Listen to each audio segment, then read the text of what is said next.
And it shall come to pass, that whosoever shall call on the name of the Lord shall be delivered. For in Mount Zion in Jerusalem shall be deliverance. The sisters under two skies. The night the sisters were born, the sky did something strange. Over the hospital, half the sky shimmered with soft gold light, like dawn had come too early.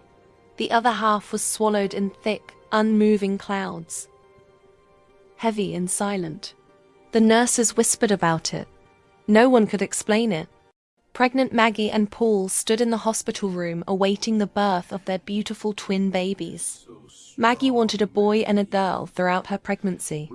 So when she went into labor that afternoon, she endured the pain, anxiously waiting to hold her twins. In no time, a baby girl was born first. She was so thrilled. Birth. The first child came quickly. She did not cry right away. She opened her eyes first wide, calm, almost knowing, and then after a long pause, she let out a strong, sharp cry that echoed through the room. Healthy, the doctor said, almost in awe. Her name was Seraphine. The golden light outside seemed to brighten. The second child came minutes later. Her cry came first small, strained, trembling. Her body felt fragile, like she was still deciding whether to stay in the world at all. The lights flickered. She's weak, the nurse murmured. Her name was Eliana. Outside, the clouds pressed lower. From the very beginning, things were uneven. Maggie got angry. I wanted a boy, not two girls, she cried. It's okay, honey. Two girls is not so bad. We'll try for a boy next time. Paul comforted Maggie, but she lamented even more. Take that second girl. I don't want her. She's not cute enough to come out of me. Please take that thing away. She tried louder. The nurses hurried out of the delivery room, shaking their heads. How can a mother reject her newborn? One of them murmured. 5 months. The divide begins. Seraphine thrived. She slept easily, ate easily, laughed often. When she reached the things, they seemed to fall perfectly into her hands. Even as a baby, she had a strange presence. People noticed her, paused around her, smiled without realizing why. Visitors would say, "She's special." Even when she cried, someone always came quickly. Even when she grabbed or pulled too hard, people laughed it off. She's just spirited. 5 months old Eliana struggled. She cried longer, slept less. Sometimes she stared at nothing, as if listening to something no one else could hear. When she reached for things, they slipped away. When she cried, sometimes people hesitated just a second too long. She's difficult, someone whispered once. Her mother loved her, but with a tired love, a confused love, the kind that doesn't know how to fix what feels broken. In the 7th month of the twins' life, one day the girls' parents, Maggie and Paul, had a fight. The arguments carried throughout the night, until they decided to go their separate ways. Maggie packed her suitcase, picked up her favorite daughter, Seraphine, and walked out of the house, leaving Eliana behind, crying in her crib. Paul stood there in confusion. He looked at baby Eliana in her crib crying, and he did not know what to do with her by himself. The stepmother arrives, the house that changed its breath. It did not happen with noise. No thunder, no warning, only a quiet change in the way the house felt. Eliana was 7 months old when Martha arrived. The house had already known silence before, but this was different. This silence had weight. It settled into corners, into furniture, into the air itself. Even the light seemed to hesitate when she stepped inside. Martha carried herself calmly, as if she belonged there already. Her movements were slow, precise, and deliberate. Nothing about her was loud. Nothing about her needed to be. But from the first moment she entered the home, something in the atmosphere tightened. Eliana, lying in her crib, had been softly babbling small sounds, restless movements, the ordinary language of an infant discovering the world. But as Martha passed through the doorway, Eliana went still, not asleep, not crying, just still. Her eyes followed the woman without understanding why she suddenly felt colder inside. Month 7 to 8. The shift in care. At first, nothing obvious changed. Eliana was still fed, still changed, still placed to sleep when needed. But the timing changed. The warmth in it changed. Comfort no longer came immediately. It came later, sometimes just enough. Sometimes not quite enough to settle her fully. Martha, looking at Eliana, creepily said, "I will use you to gain power and get promoted in the Sisterhood of Darkness." When Eliana cried, there was a new rhythm to the response. A pause, a delay, as if the world was deciding whether she was urgent enough to deserve attention. And in those small pauses, something formed inside her. Confusion, not understanding why the world didn't come as quickly as it once had. Martha said while laughing wickedly, "You have such a bright star, little Eliana. You will be my ladder to success." Eliana, though a baby, not understanding what was waiting in store for her, she was extremely scared.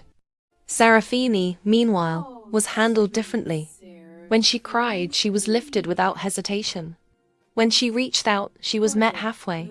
There was ease around her, as if everything aligned naturally in her favor. The house began to divide itself without anyone announcing it. Not in words, in attention. Month 9 to 10. The watching silence. Martha began to spend more time near Eliana. Not interacting much, just observing. Standing near the crib longer than necessary. Sitting in the room without explanation. Watching as Eliana shifted, reached, slept, or cried. It was not loud. It was not harsh. But it was constant. The house was silent. Not the gentle silence of rest, but a stillness that felt like something was waiting. Eliana slept in her small room. Her breathing soft and uneven. One hand curled near her face. A faint sliver of moonlight slipped through the curtains, resting across her like something trying to protect her, but not quite reaching fully. Down the hallway, Martha stood still, watching, listening. Then without a sound, she stepped forward, and something about the space around her shifted. The walls did not move, but the air seemed to fold. Shadows stretched unnaturally, lengthening across the floor like dark water pulling inward. Martha passed through the far end of the room, and did not emerge on the other side. Instead, she stepped into a vast, dim chamber. Circular, ancient in feeling, though no one could say where it existed. The air was thick, heavy with presence. Candlelight flickered along stone walls, casting moving shadows that never seemed to stay in one place. Around the circle stood 11 figures, still, waiting. As Martha appeared, their heads turned in unison, and then they laughed, not loudly at first, but slowly. Soft, layered laughter that grew, overlapping, echoing unnaturally through the chamber. It wasn't joy. It was something sharper, something knowing. Martha smiled faintly, controlled, cold. She reached into her garment and drew out a small photograph, worn slightly at the edges. A baby. Eliana. She held it up for them to see. The candlelight flickered across the image, briefly illuminating the softness of the child's face. Something fragile. Something full of potential not yet realized. Martha's voice cut through the laughter. Calm, but edged with something deeper. Her future is what led me to her. The laughter quieted slightly. Listening. She carries something rare, Martha continued, tilting the photo slightly. Something bright enough to be seen, from far beyond where she stands. A few of the figures leaned closer, not touching, just observing. It made her easy to find, she said, and even easier to place myself where I needed to be. A pause. Then, a thin, unsettling smile. Her father never saw it coming. The room responded. The laughter returned, this time louder, sharper, echoing off the walls like something breaking apart in layers. But beneath the sound, something else lingered. Not agreement, not celebration. Something watching. Something not fully aligned with what was being said. And far away back in the quiet house, Eliana shifted in her sleep. Her fingers tightened slightly, as if somewhere deep beyond her understanding, something in her felt the disturbance. The candlelight in the chamber flickered once more, unsteady. And for just a moment, Martha's expression faltered. Only slightly, almost imperceptibly. Then the laughter swallowed the moment again. The night after, when Martha returned, the house was exactly as she had left it. Silent. Still. Eliana slept in the same position, small and curled, unaware of anything beyond her dreams. But something had changed. Not in the walls. Not in the furniture. In the atmosphere. "Your destiny is mine," she said. Martha paused at Eliana's doorway. Watched her. Longer than necessary. "You won't even know," she whispered softly, not with anger, but with certainty. Then she turned away. That night, Eliana stirred more than usual. Not crying. Not waking fully. Just restless. Like something far away had brushed against her without her understanding it. And Eliana began to notice it in the only way a baby can. Through sensation. The feeling of being looked at. The feeling of being held in place by something unseen.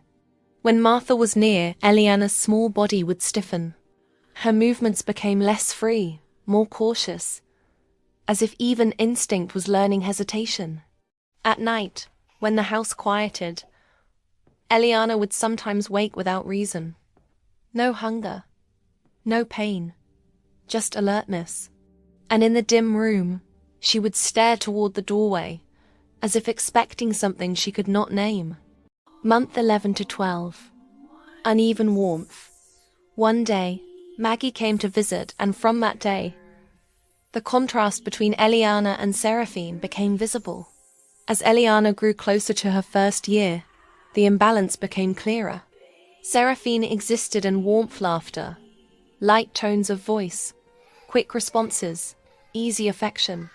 Eliana existed in something quieter, lonelier. Not absence, but inconsistency.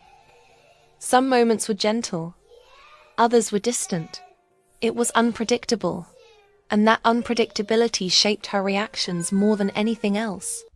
She stopped crying as strongly, not because she needed less, but because she was beginning to learn that the world did not always answer. Around this time, something subtle began to happen inside Eliana's behavior.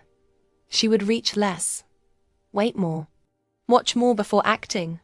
Even as an infant, she was adapting not to comfort but to uncertainty. Month 13 to 14. The first awareness of difference. By now, the contrast between the sisters had become visible even to outsiders. Seraphine drew attention effortlessly. People smiled when they looked at her. Their voices softened. Eliana did not draw attention in the same way. Not ignored completely, but often overlooked until necessary. And when both were in the same space, the difference was undeniable. Seraphine was lifted first, responding first, comforted first. Eliana learned this without being told. It entered her understanding slowly, not as thought, but as a pattern. She began to wait longer before expecting a response, longer before expecting presence. The pattern of meetings. The gatherings did not happen every night. That would have been obvious. Instead, they happened in intervals, quietly, carefully spaced, always when the house was still. Each time, the same pattern. The silence deepens.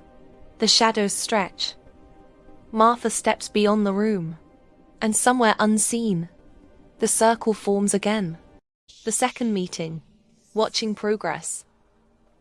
The next time Martha appeared among them, the laughter was quieter, more focused. She's adapting, one of the figures said. Not impressed. Not surprised. Just observing. Martha nodded slightly.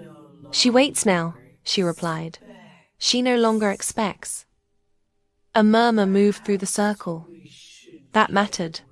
Perhaps we should get rid of her mother permanently, one of the figures said. Good, another voice answered. Expectation is strength. Remove it early, and the rest follows. Martha said nothing, but her expression confirmed something important.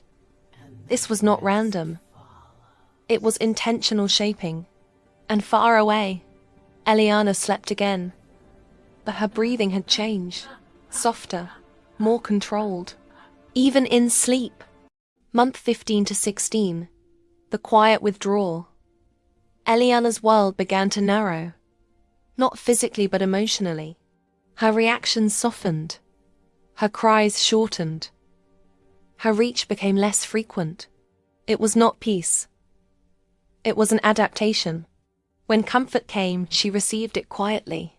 When it did not come, she no longer escalated as strongly as before. Eliana had started building an internal rhythm that did not rely on external consistency. Martha noticed this shift, not with warmth, not with concern, but with a calm, unreadable observation. You are bound by my wicked cords. No one can deliver you from my hands, especially not that foolish mother of yours that threw you away like trash, Martha said. Eliana was becoming quieter, easier to manage, less reactive. The warning that was ignored, a restless night. Paul, Eliana's father, had not slept well for weeks. He couldn't explain it. Nothing in the house looked wrong. Everything appeared stable. Martha moved through the home with quiet grace. Eliana was simply quieter than most children. And yet something pressed on him at night. A heaviness he couldn't name. A thought that returned again and again. Something isn't right. He pushed it away every time because nothing proved it. Until one evening, someone knocked at the door. The unexpected visitor. Standing outside was a man he had never seen before. Simple clothing, calm expression. Not imposing, not loud, but steady. I'm sorry to come unannounced, the man said gently. My name is Pastor Daniel. There was something about the way he spoke, quiet but certain.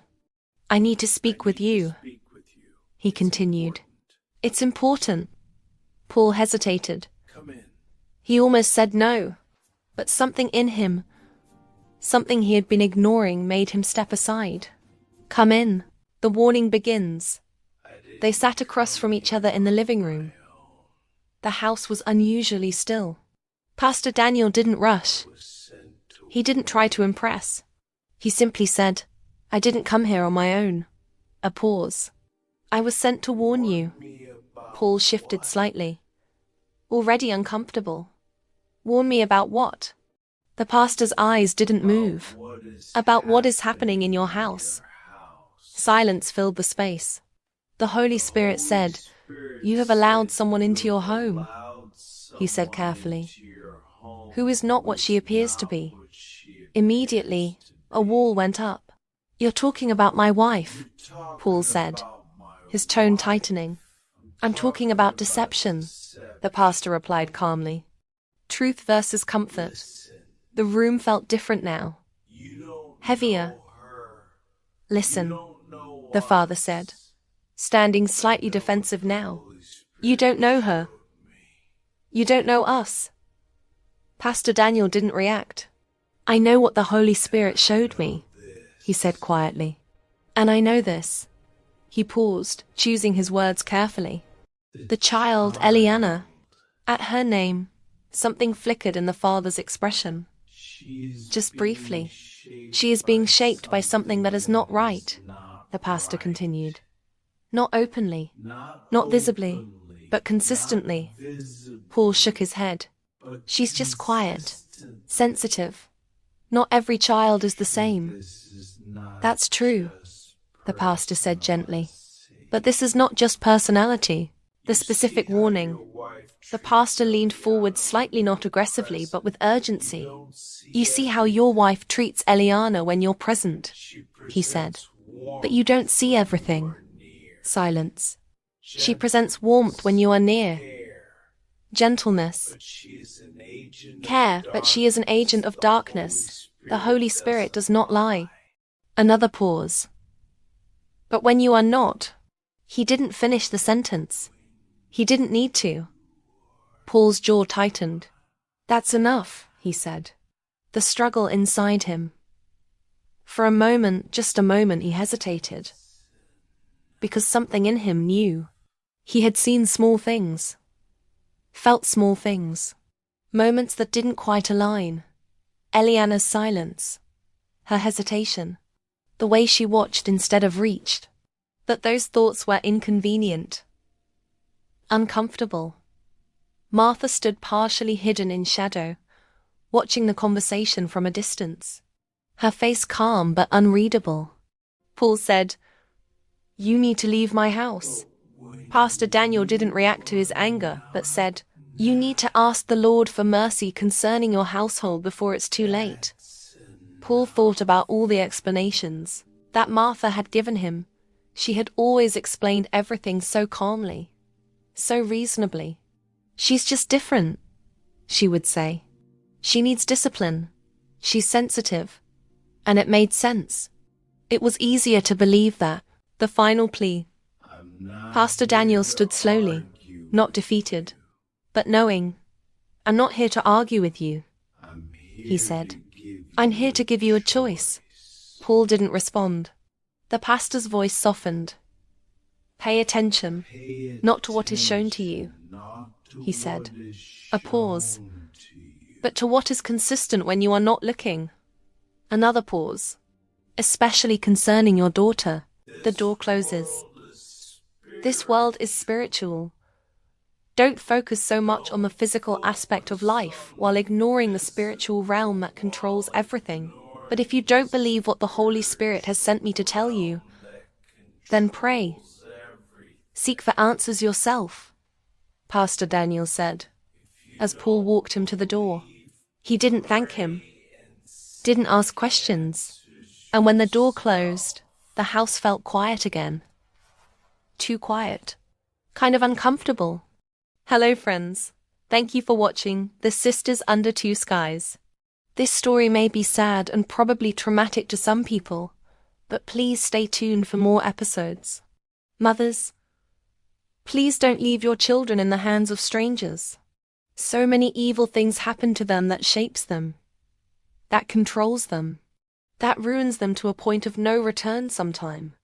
These children never asked to be born, so why should they pay the price with their own lives?